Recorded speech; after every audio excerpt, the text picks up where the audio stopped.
Atlanta's police chief has resigned after the fatal shooting of an African-American man at a drive-thru restaurant in the southern U.S. city.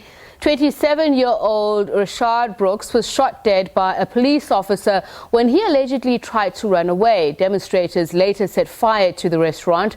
Over the past 3 weeks, people across the United States and the world have protested the death of George Floyd at the hands of the police. Now, protesters have closed down a major Atlanta highway, calling for action following Rayshard Brooks' death on Friday night.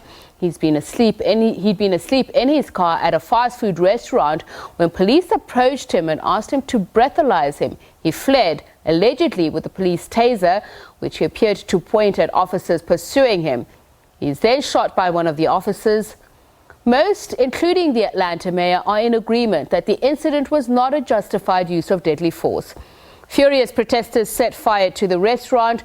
By the time firefighters arrived, it was reduced to charred rubble.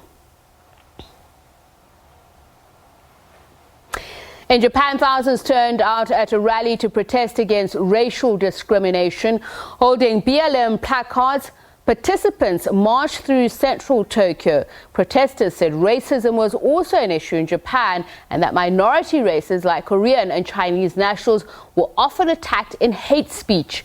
Organizers said today's rally was initiated through social media channels by an African-American man who is a university student in Japan. Many demonstrators wore face masks and observed some social distancing as the number of new virus cases is on the rise in Tokyo.